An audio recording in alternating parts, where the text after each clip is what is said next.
በስመ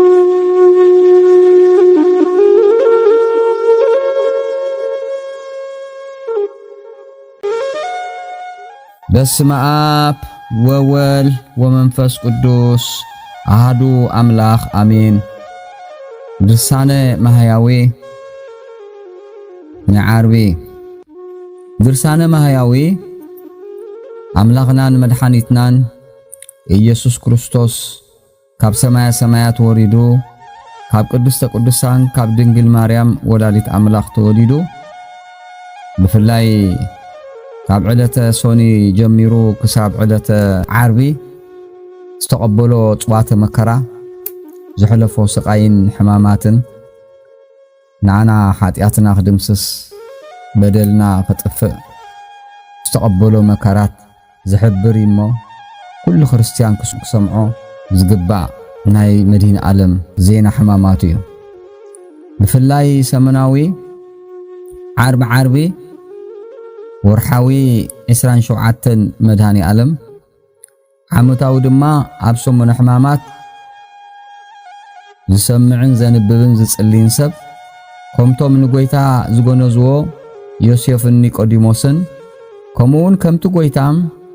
ኣብ ገነት ሎሚ ምሳይ ክትህሉ ኢኻ ዝበሎ ፈያታዊ ዜማን ሰማያዊ ዓስቢ ከም ዝረክብ ተገሊጹሎ ድርሳነ ማህያዊ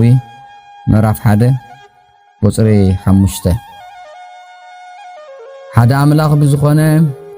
ብስም አብን ወልድን መንፈስ ቅዱስን በሐቅ አሚናን በጃ ሁሉ ዓለም ኮይኑ ንኩሉ ዓለም ዘድሓነ ናይ መድሃኒ ዓለም ክርስቶስ ሕማሙን ሞቱን ዝነግር ዕላት ዓርቢ ዝንበብ ዝጽለይ ድርሳን እዩ። በረከትን ስቅሎትን ሞቱን ምስ ኩልና ህዝበ ክርስቲያን ዘለዓለም ይኹን አሜን። ጲላጦስ ነዚ ዘረባዚ ምስ ሰምዐ ንጎይታና ኢየሱስ ክርስቶስ ናብ ወጻኢ አውጽኦ ፋሲኮም ድማ ሓሊፉ ሰዓት 6 ኮይኑ ነበረሞ በዕብራይስጥ ቦታ ኣብ ሊቆስጥራ ቀራንዮ ዝበሃል ጸፊሕ ንጹፍ ዝበሃል ቦታ መንበር ተቐመጠ። ጲላጦስ ንአይሁድ ንሆ ንጉስኩም በሎም ሰቂልካ ብሞታር ሕቆይሎም ጫው በሉ። ጲላጦስ ድማ ንጉስኩም ዶ ክሰቅሎ በሎም። ሊቃነ ካህናት ከዓ ብዘይካ ቄሳር ንጉስ የብልናን ኢሎም መለሱ። ንሱ ከዓ ስቆልዎ ኢሉ ሃቦም። ንሳቶም ድማ ጎይታና ኢየሱስ ክርስቶስ ተቀቢሎም ወሰድዎ። ሕርዚ ነቲ ዘልብስዎ ጻዕዳ ግምጃን ቀይሕ ግምጃን ገፊፎም ክዳውንቱ አልበስዎ። ቁመቱ 17 እመት ዝኸውን ዝስቀለሉ ዕፀ መስቀል ሰኪሞም ከዓ ክሰቅልዎ ወሰድዎ። እናወሰድዎ ከለዉ ንስምዖን ቀሬናዊ ኣብ በረኻ ከኣቱ ረኸብዎ። ንጎይታና መድሓኒና አምላኽና ኢየሱስ ክርስቶስ ክስዕቦ ኢሎም ድማ መስቀል ሰከምዎ። 580 ሰራዊት ኣጽዋር ኲናት ሒዞም ይስዕብዎ ነበሩ። ምስኣቶም ዝተሓባበሩ ካልኦት ሰባት እውን 230 ነበሩ። እተን ዝስዕብኦ ዝነበራ 3 ኣንስቲ ከዓ ኣምሪረን ይበኽያሉ ነበራ። ጎይታና ኢየሱስ ክርስቶስ ከዓ ግልጽ ኢሉ ኣንትና ዋልድ ኢየሩሳሌም መኻናትን ዘይወለደት ማሕፀንን ዘየጥበዋ ጥባትን ብጻቴን ዝብለሉን መዓልታት ክመጽ እዩ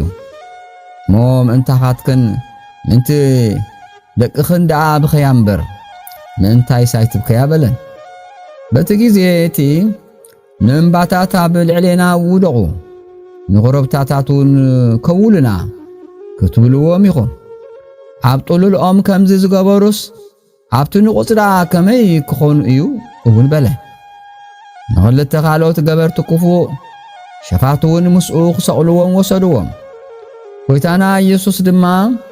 ዕፀ መስቀል ብምሽካሙ ደኺሙ ረሃፀ። መንኮቡ ከዓ ክስበር ቀረበ።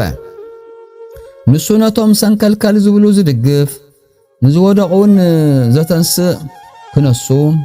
ኣብ መንገዲ ምስ መስቀሉ 5 ጊዜ ወደቀ። ነቶም ኣብ ቤተ መርዓ ዝተዓደሙ ብምሕራዱ ዝሐጉስ ላም እዩሞም ምስ ወደቀ ገመድ ኣብ ክሳዱ ኣእትዮም ሰለስተ ሓያላን ሰሓብዎ ኣብ መንገዲ እንተደንጎዩ ነተን ደቁ ካብ ሕማመን ስለ ዘሕውየሉ ጲላጦስ መጽኡ ካብ ስቕለት ከድሕኖ እዩ ኢሎም ንኽስቀል ቀልጢፉ ምንቲ ክኸይድ ክሳብቲ ዝስቀለሉ ቦታ ብበትሪና ወቕዑና ገፍዑዎን ወሰዱዎ ኣብ ቀራንዮ ምስ በጽሑ ኣይሁድ ንኣፍ ልቢ ዝስንጥቕ ንጎሮሮ ዘንቅዕ ሓሞት ሓርማዝን ከርበን ዝተሓወሶ ወይኒ ንጎይታ ኢየሱስ ኣስተዮ ንሱ ድማ ጥዕም ኣቢሉ ምስተያበ ጽሩይ ወይኒ እንተ ኣስተይናዮ ካብ ስኽራኑ ዝተለዓለ መከራ መስቀል ኣይፈልጦን እዩ መከራ መስቀል ከይተፈለጦ ምእንቲ ኸይመውት ብምባል ከምቶም ሸፋቱ ጽሩይ ወይኒ ኣስተይዎን ኣይሁድ ከዓ ንጎይታ ኢየሱስ ኣብ ልዕሊ እቲ ካብ መስቀል ወፂኡ እመት ዝኣክል ዝተረፈ ሽንካር ብዝባኑ ኣደቆስዎ እሞ እቲ ሽንካር ድማ ብኣፍ ልቡ ወፀ ኣፍ ልቡ ከዓ ምስቲ መስቀል ብሓደ ሽንካር ገይሮም ብዝባኑ ክሳብ ዝወፅእ ሸንኮርዎ ሊቃነ መላእኽቲ ነቲ ካብ ዝባኑ ኣፍ ልቡን ዝፈሰሰ ደም ብነበልበላዊ ጽዋዕ ተቐበልዎ ንኣዳው ጎይታ ኢየሱስ ድማ ክሳብ ጫብ መስቀል ዝበጽሕ ብገመድ ገቲሮም እናሰሓቡ ብኽልተ ሽንካር ሸንኮርዎ ሊቃነ መላእኽቲ ግና ኣዳው ደም ብነበልባል ጽዋዕ ተቐበልዎ ንሕማሙን ብኣዳውን ዝፈስስ ነቶም ኣዳው ዝፈወሶም ንለምጽሓት ዘንጽህሉ ንኣጋንንት ዘባረረሉ እቲ ስውራን ዘብርህ ንሙታን ዘተስእ ሸንኮሩ ሓደ ሰብኣይ ናው መጽኡ እናተመሃለለ ሰገደሉ ንወደይ ዓባስን ጸማምን ርኩስ ጋኔን ስለ ዝሓዞ ይቕረበለለይ ይራሕርሐለይ ኢሉ ለመኖ ኩሉ ግዜ ፈጺሙ ይሕምምን የንገርግሮን መብዛሕትኡ ከዓ ኣብ ጸልፊ ኣብ ሓዊ ኣብ ማይ የውድቆ ናብ ደቀ መዛሙርትኻ ወሰድክዎ ንሳቶም ምሕዋይ ሰኣኑ እውን በሎ ጎይታና ኢየሱስ ክርስቶስ ድማ ንደቀ መዛሙርቱ ኣቲ ሃይማኖት ዘይብላ እኪቲ ቀናን ወለዶ ክሳብ መዓስ ከም ሰኻትኩም ክነብር እየ ክሳብ መዓስ ክሕገሰኩም እየ ኢሉ መለሰሎም ናባይ ኣምጽዎ ምስ በሎም ንሳቶም ድማ ናብኡ ኣምጽዎ እቲ ጋኔን ንጎይታ ኢየሱስ ክርስቶስ ምስ ረኣየ ነቲ ሕማሙ ኣብ ምድሪ ደርቢዩ ፈርፈር ኣቢሉ ከዓ ኣዕፈሮ ጎይታናን ኣምላኽናን መድሓኒና ኢየሱስ ክርስቶስ ድማ ኩሉ ሰብ ህጓየ ምስ ረኣየ ካብኡ ክትወፅእ እዘካ ኣለኹ ደጊምካ ከዓ ናብኡ ከይትምለስ ኢሉ ነቲ ጋኔን ገሰጾ ብዙሕ ግዜ ኣዕፈሮ ሰለስተ ግዜ ፈርፈር ኣቢሉ ድማ ካብኡ ወፀ ብዙሓት ሰባት ሞይቱ እዩ ክሳብ ዝብሉ ከም በድኒ ኮነ ጎይታና ኢየሱስ ክርስቶስ ድማ ብኢዱ ሒዙ ደጊፉ ደው ኣበሎ ኣይሁድ ግና ንእዳው ጎይታ ኢየሱስ ክርስቶስ ብኽልተ ችንካር ሸንኮርዎ እቶም ህዝቢ ዕውር ሰብኣይ ናኡ ኣምጪኦም ንዓይንቱ ብኢዱ ክድህስስዎ ለመንዎ ጎይታ ኢየሱስ ክርስቶስ ከዓ ነቲ ዕውር ብኢዱ ሒዙ ካብ ሰብ ፈልዩ ብምውፃእ ንዓይንቱ ብምራቑ ቀቢኡ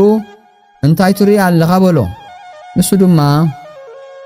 ሰባት ከም ዕንፀይቲ ክመላለሱ ርኢ ኣለኹ በሎ ደጊሙ ከዓ ጎይታ ኢየሱስ ክርስቶስ ዓይንቱ ዳሃሰሶሞ ብፍጹም ብርሃን ረአየ ነቶም ኣብ መንገዲ ተቐሚጦም ዝነበሩ ጎይታ ወዲ ዳዊት ራሕርሐልና እናበሉ ዝጭርሑ ዝነበሩ ክልተ ዓይነ ስውራን ኣሕወዮም ነቶም ካልኦት ዓይነ ስውራን ከዓ ብኢዱ ዳሃሲሱ ኣሕወዮም ጎይታና ኢየሱስ ክርስቶስ ከም ሃይማኖትኩም ይኹነልኩም በሎም ሽዑ ብኡ ንብኡ ዓይኖም ተኸፊቱሎም ረአዩ ልሙሳትን ሓንካሳትን ባሕቲ ዘውድቆምን ሕማም ዝወርትዖምን ጋኔን ዘውድቆምን ኣጋንንቲ ዝሓደርዎም ኣብ ልዕሊኦም ኢዱ ዝኣንቢሩ ዓወዮም ኣይሁድ ግና ነቲ ምሕረት ዝዕድል ኢድ ጎይታ መድሓኒና ኢየሱስ ክርስቶስ ብኽልተ ችንካር ሸንኮርዎ ምዕራፍ 3 ናይ ናብ ትበሃል ከተማ ሬሳ ወዲ እታ ድኻ ሰበይቲ ረኸበ ምስኣ ድማ ብዙሕ ደቂ እታ ከተማ ነበሩ ጎይታናን አምላኽናን መድኃኒትና ኢየሱስ ክርስቶስ ምስ ረአያ ደንገጸላ ኣይትብከይ ከዓ በላ ቅርብ ኢሉ ከዓ ነቲ ሬሳ ብኢዱ ሒዙ ኣታ ጎበዝ ተንስእ ብለካ ኣለኹ በሎ እቲ ዝሞተ ወዲ ድማ ተንስኡ ኮፍ ኢሉ ተዛረበ ሽዑ ነድዩ ሃባ ኣይሁድ ግና ናእዳው ብኽልተ ችንካር ቸንከርዎ ምዕራፍ 4 ጎይታና ኢየሱስ ክርስቶስ ምስ ደቀ መዛሙርቱ ከምዚ ኢሉ ክዛረብ ከሎ ኢያኢሮስ ዝበሃል መራሒ ቤት ጸሎት ኣይሁድ መጸ ጎይታናን አምላኽናን መድኃኒናን ኢየሱስ ክርስቶስ ምስ ረኸቡ ከዓ ሰገደሉ ጎይታና ጓለይ ሞይታትኒ ግና ኸንዓ ይትካንብረላ እሞ ክትሓውያና በለለሞኖ ጎይታናን አምላኽናን ኢየሱስ ክርስቶስ ድማ ተንስኡ ከደ ደቀ መዛሙርቱን ብዙሓት ሰባትን ከዓ ምስ ሰዓብዎ ኣብቲ ቤት እቲ መራሒ ቤት ጸሎት ኣይሁድ ምስ በጽሐ ብሞት ናይታ ህፃን ብዝሕን ዘልቁሱ ሰባት ከልቁሱን ክሽጎዱን ረኸቦም ጎይታና ኢየሱስ ክርስቶስ ድማ እዛ ህፃንስ ደቂሳ እያ ዘላ እምበር ኣይሞተትን እያ እሞ ካብዚ ኣልጉሱ በሎም ሳቶም ግና ሰሓቕዎ ኩሉ ሰብ ምስ ወፀ ኣትዩ ኢዳ ሒዙ ጣቢታ ጣቢታ ተስኢ በላ እሳ ድማ ተስያ ተመላለሰት ነቦኣን ነዲኣን የተበልዖ ምግቢ ሃብዋ ኢሉ ኣዘዞም ሓደ መዓልቲ ካብ ወገን እስራኤል ሙታ ተንስአ ከምኡ ድማ ነቶም ካልኦት ዝሞቱ ሰባቱን ኣተንስኦም ብኣእዳው ዝተገበረ ተኣምር ኣዝዩ ብዙሕ ከምቲ ንኣእዳውን ኣፍ ልቡን ዝሸንከሩ ከምኡ ድማ ነቶም ኣብ ዓባይቲ ጸሎትን ቤት መቕደስን ኣብ ኩለን ከተማታት ኣይሁድን ካብ ዳን ክሳብ ቤርሳቤ እስተመላለሱ ኣእጋሩ ነታ ሓንቲ ምስታ ሓንቲ ደሪቦም ብሓደ ችንካር ቸንከሩ መላእኽቲ ድማ ናይ ኣእጋሩ ደም ብነበልባላዊ ጽዋዕ ተቐበልዎ እቶም ኣእጋሩ ኣብ ልዕልቲ ክሳብ ሰማይ ዝልዕልን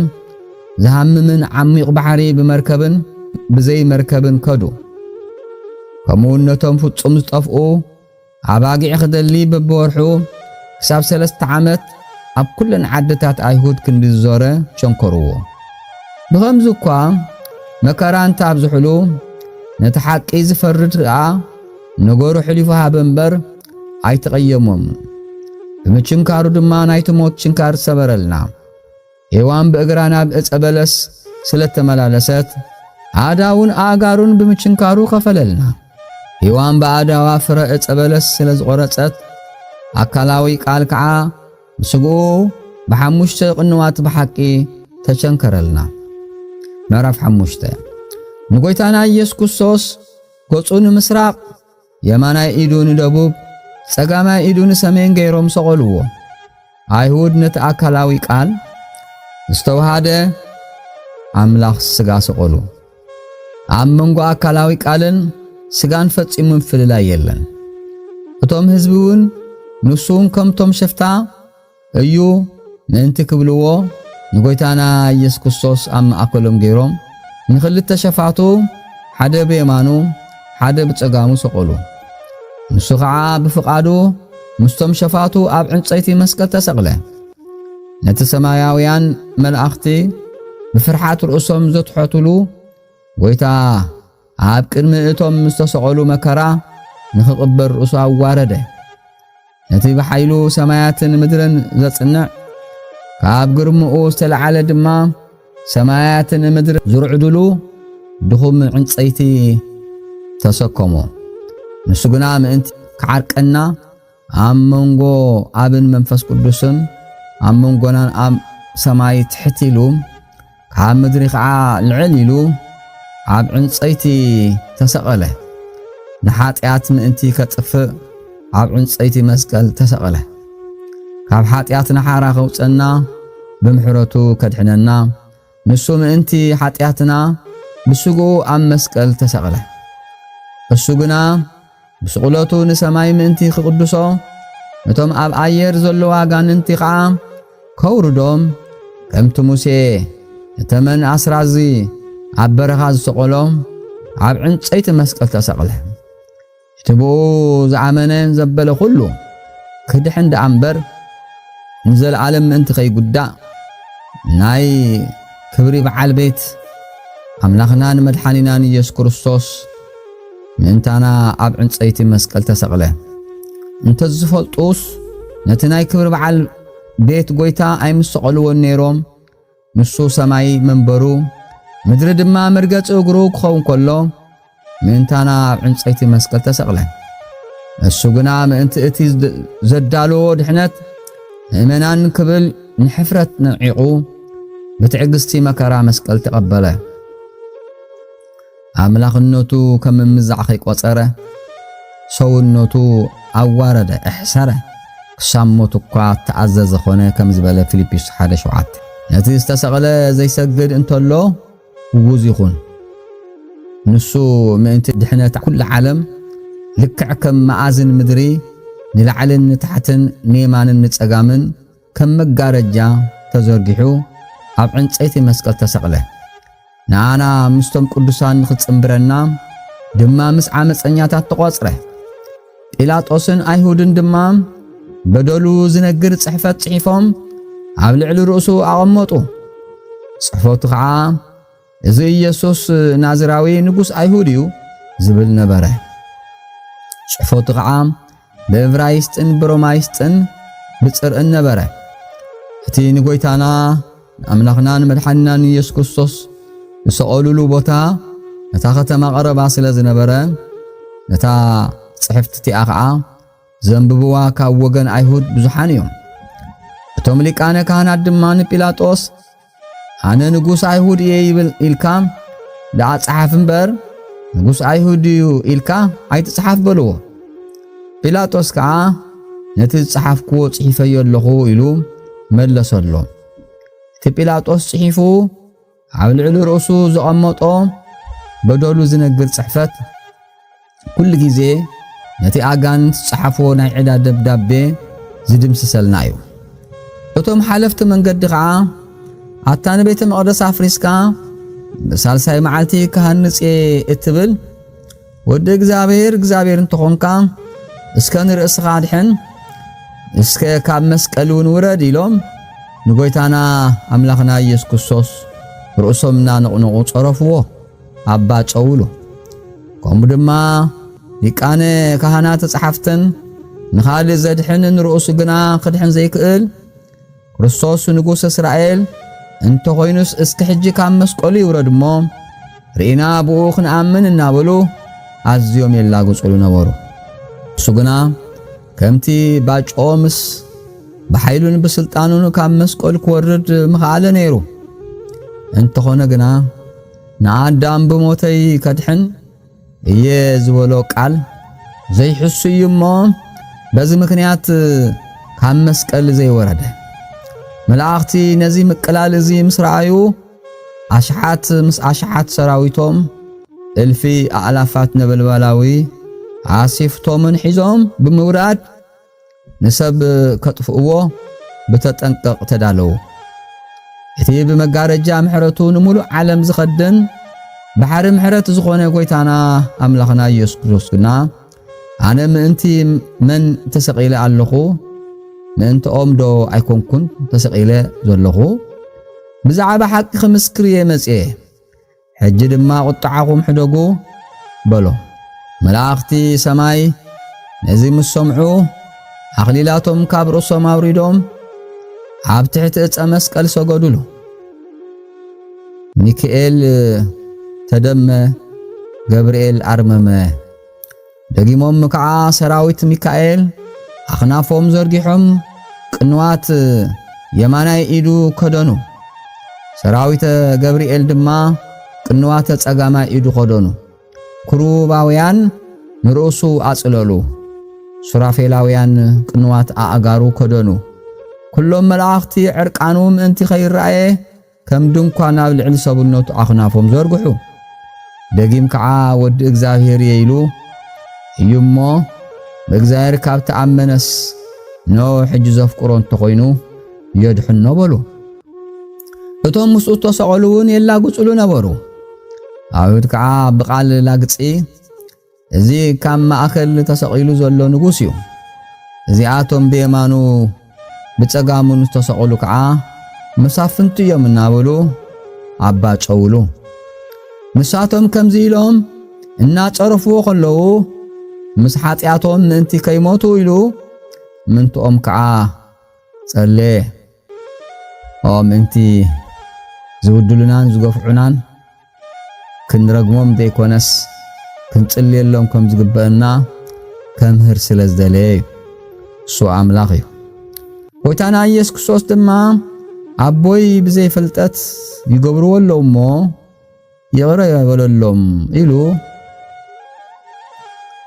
ወሬታ ሓተተ ምስ በዓሉ ምስ አቦን ምስ መንፈስ ቅዱስን በዚ ይቕረ ባህልነቱ ከዓ ንሳ ዝኣተውሉ 40 ዓመት ተዋሃቦም ንሳቶም ግና ኣይተነስሑን ሰነስሑ ድማ ኣለው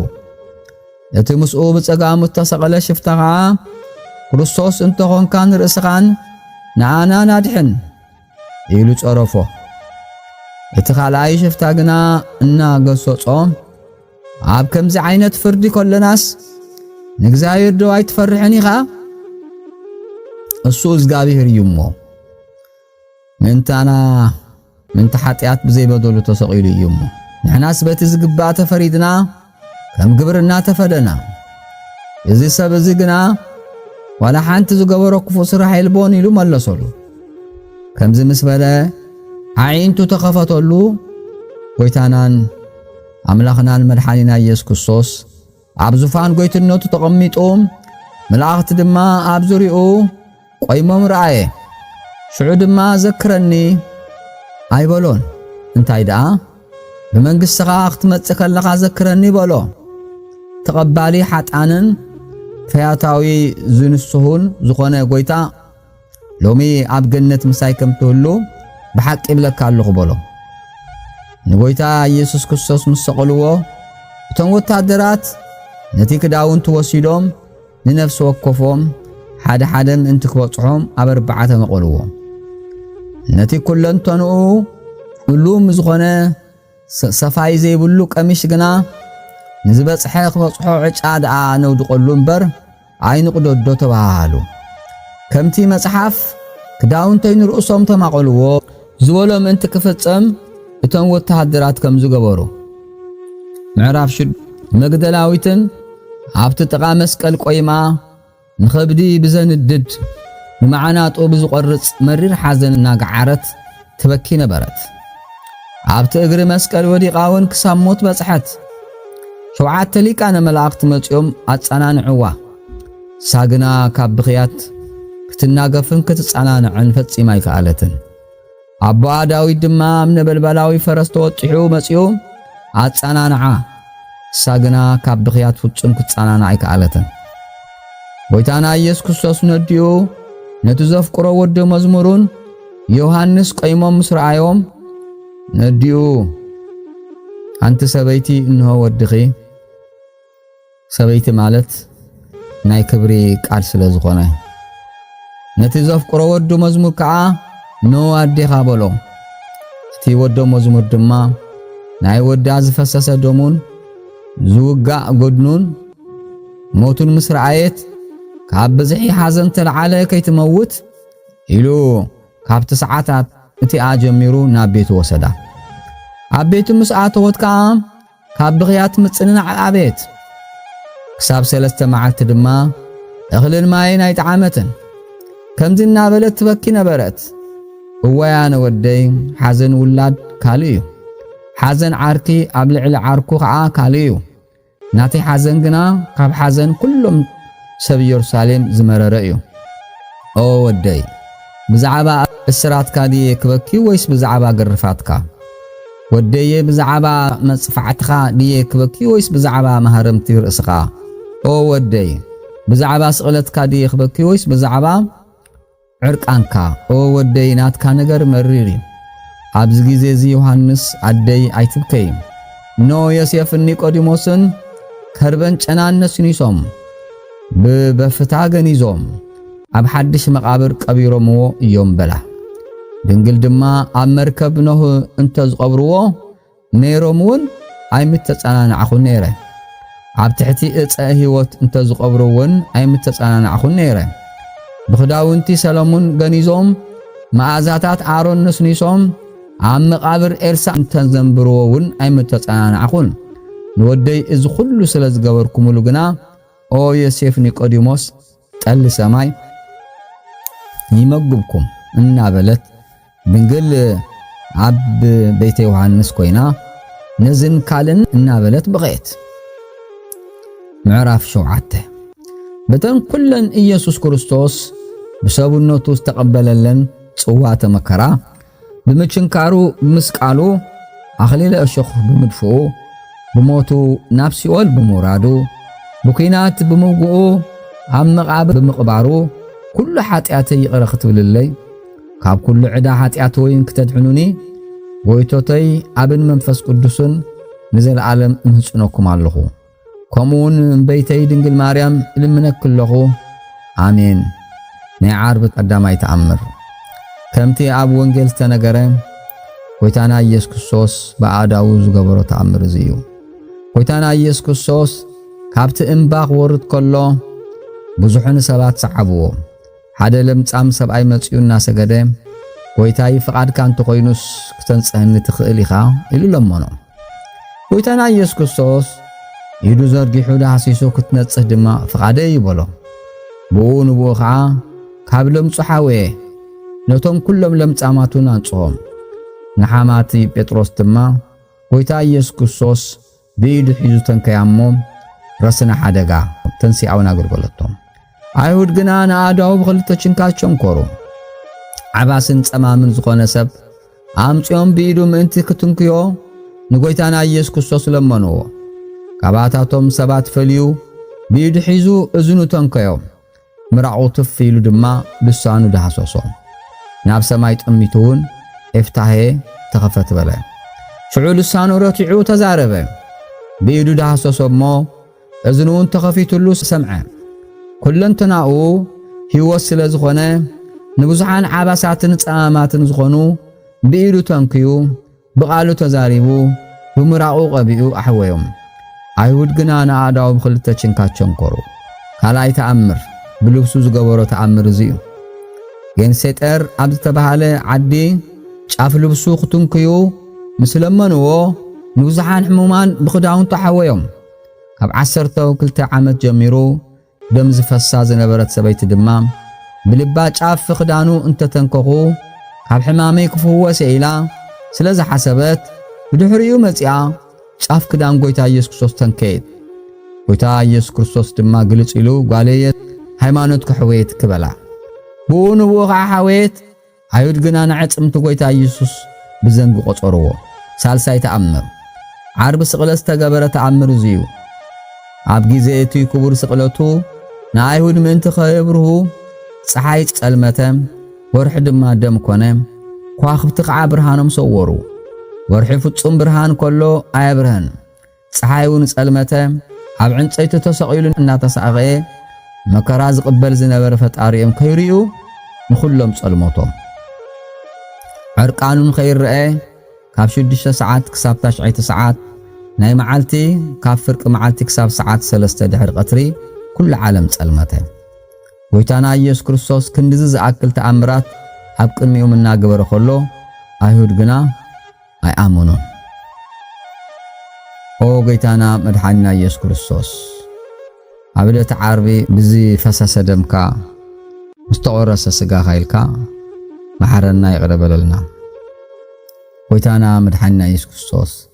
ኃጢአትና ደምስስ በደልና ደምስስ በረከትካ ጸጋኻ ዓድለና ድኹማቲና እሞ ኃይለ ሃበና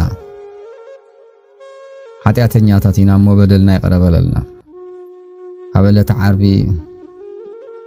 ዝፈሰሰ ደምካ ተቆረሰ ስጋኻ ጸጋን በረከትን ረድኤት ዓድለና። ከምቲ ፈያታዊ ዜማን ኣብ የማን ጥዑም ቃል ተስማዕኻዮ ኣብ መንግሥትኻ ንዓናም ምስቶም ጻድቃናት ደምረና። አሜን። አቡነ ዘበሰማያት ትቀደስ ስምከ ትምጻእ መንግሥትከ ወይኩን ፈቃድከ በከመ በሰማይ ከማሁ በምድር ሲሳየን ዘለለተነ አብን ዮም ህድግለነ አበሳነ ወጀታየ ከመን ይህነኒ ንህነግ ነዛበሰለነ ይታባን ጆስቶስ አላድነኒ ወላን ኩሉ ቅስም ዚያከ ኢቲ መንግስት ኃይል ወስብሐት ለዓለም ዓለም በሰላም ቅዱስ ገብርኤል መልአክ ኦግዝቴ ማርያም ሰላም ለኪ ድንግል በልናችሁ ድንግል በስካችን መዛቤ ጸዋት ሰላም ለኪ ወቅት አንቲማስ ወወሩ ፍሬ ክርስቶስ ተፈሲ ፍሲት ኦ ማርያም ተጸጋዛ ቤት ሳድውጽ አፍቅሮ ልጅ ኢየሱስ ክርስቶስ ሰማይሰራ አሜን። ክርስቶስ ስለ ኃጢአትና ሞይቱ ተቀቢሩ አብሳል ሳይ መዓልቲ ቃተስዩ ቀዳማይ ቆሮንቶስ 15 ካብ 3 ቁሳብ 4